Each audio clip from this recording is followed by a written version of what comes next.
Hadirin sidang subuh rahimakumullah.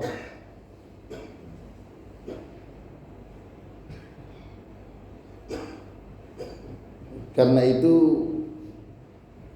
berkaitan dengan ini kan, kalau sudah uban bertabur, kemudian mata sudah kabur, lalu kemudian gigi sudah gugur, lalu kemudian pipi sudah kendur, lalu kemudian berarti sudah dekat liang kubur.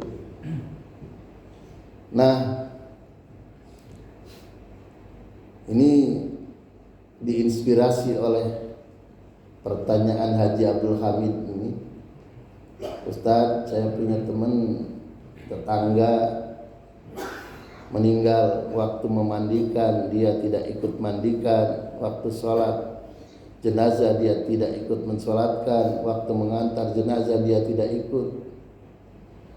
Akhirnya kemudian saya memberanikan diri bertanya, pulang dari mengantar jenazah, Mas, kenapa waktu memandikan sampean tidak ikut memandikan, waktu sholat jenazah sampean tidak ikut, dan juga waktu mengantar jenazah sampean juga tidak ikut? Apa jawabnya dia? Kan sudah ada yang memandikan, kan sudah ada yang mensolati, dan sudah banyak yang mengantar jenazah. Jadi saya tidak usah ikut memandikan, tidak usah ikut mensolati, dan tidak usah ikut mengantar jenazah. Ini memang biasanya orang yang begini ini karena nggak ngaji. Dan biasanya juga orang yang seperti ini karena tidak ngerti. Karena tidak ngerti maka dia tidak paham bahwa kewajiban itu ada wajib fardu kifayah, ada juga wajib fardu ain. Karena itu maka berarti kita penting mengemukakan yang berkaitan dengan memandikan mayat, yang berkaitan dengan mengkafani mayat, lalu berkaitan dengan mengantarkan mayat. Itu penting. Karena ternyata kalau kita tahu, nanti kita bisa inginnya kita itu siapa yang memandikannya, inginnya kita itu siapa yang mensolatkannya, inginnya kita itu siapa yang mengkafaninya. Jalan sendiri. Islam 1400 tahun yang lalu itu sudah mengemukakan mengenai pentingnya anak soleh. Nah, kalau tadi tampaknya kurang soleh itu yang tadi yang tidak turut serta memandikan, tidak turut serta mensolatkan, tidak turut serta mengantar jenazah, padahal ibu kandungnya yang wafat. Di dalam satu hadis dari Abu Hurairah radhiyallahu an, anna Rasul sallallahu alaihi wasallam idza mata ibnu Adam in qata amalu illa min talatin. Apabila anak cucu Adam meninggal, in qata anhu amaluhu, maka putus semua amal yang dia kerjakan, illa min talatin, kecuali 3. Jadi putus amal di sini maksudnya dia sudah tidak bisa beramal lagi.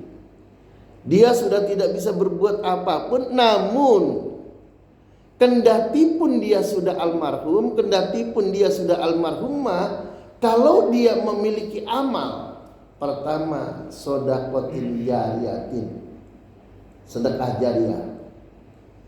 Yang kedua ilmun yuntafa'u bih atau ilmin yuntafa'u bih, ilmu yang bermanfaat. Yang ketiga awaladin solihun yad'ulah, atau anak soleh yang mendoakan orang tuanya, rawahul Muslim. Hadirin kaum muslimin rahimakumullah.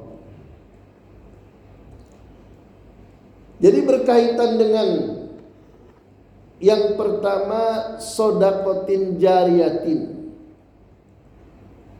itu maknanya wahya allati yajri naf'uha fayadumu ajruha.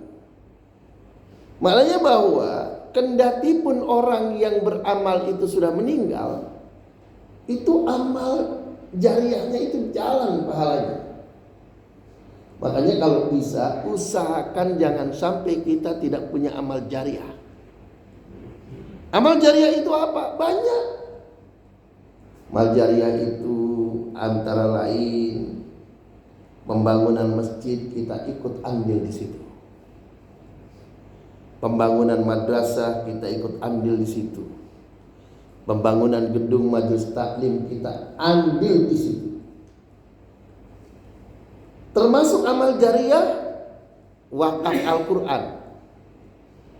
Jadi artinya kita berbuat sesuatu manakala kita sudah berada di alam kubur, sudah berada di alam barzakh, namun karena itu bermanfaat untuk orang lain, bermanfaat untuk agama, maka dari harta kita, dari uang kita itu, maka pahalanya terus mengalir.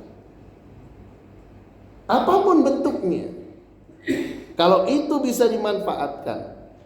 Bahkan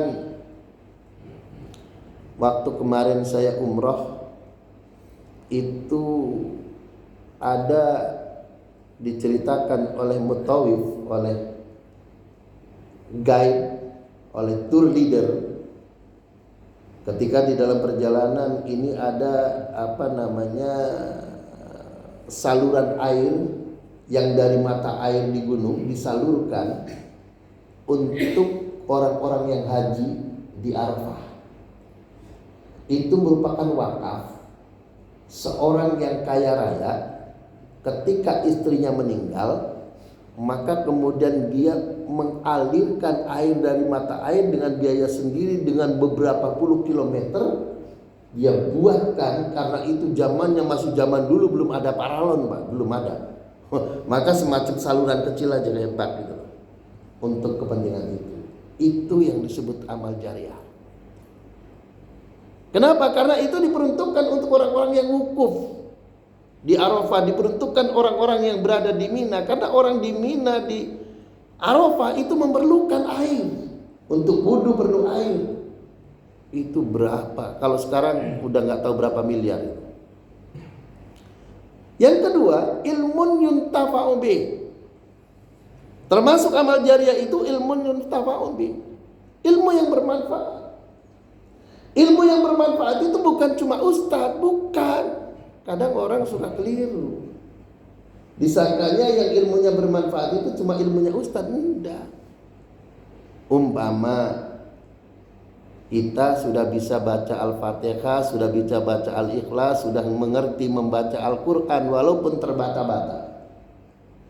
Lalu kemudian ada anak-anak yang belum mengerti alif, ba, ta, sa, huruf hijaiyah belum mengerti.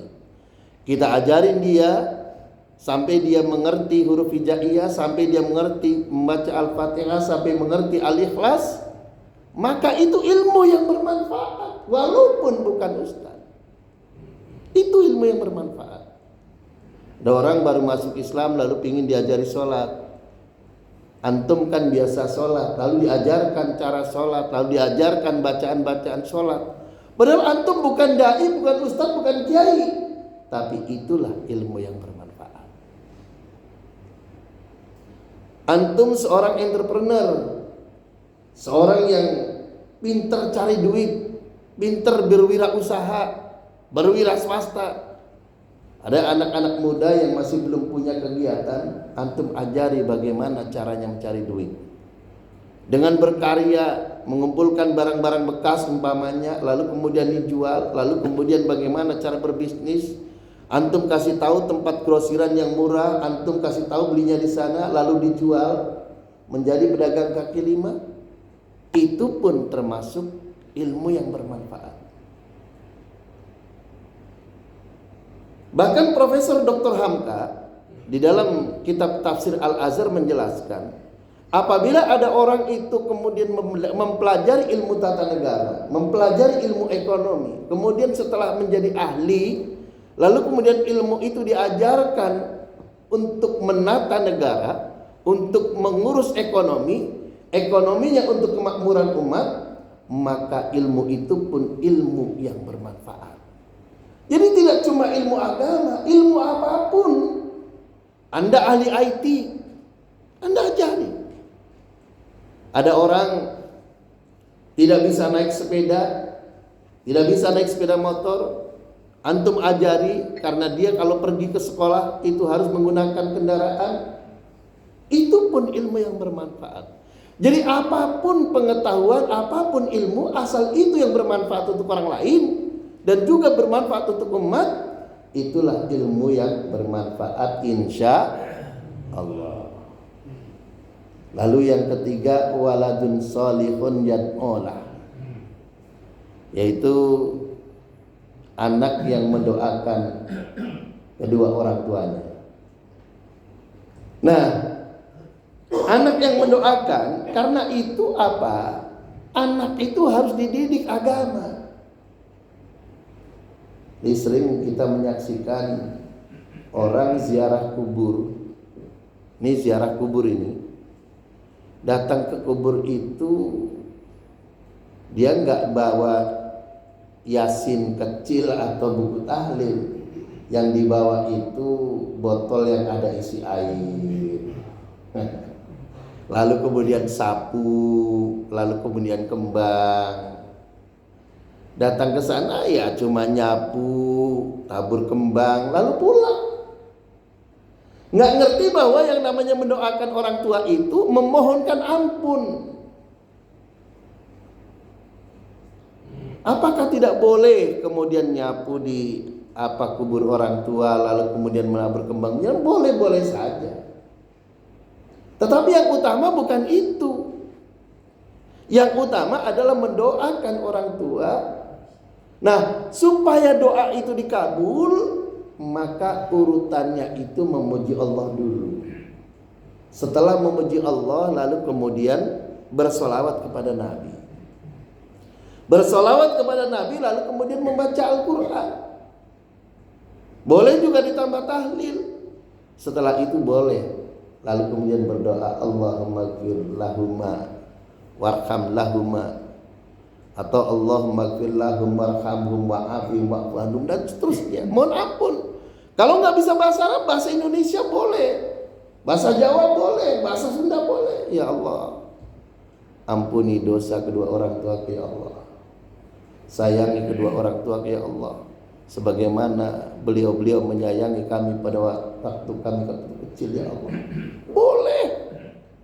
Yang penting mendoakan, memohonkan ampun, memintakan kepada Allah agar orang tuanya dimasukkan surga insya Allah. Hadirin kaum muslimin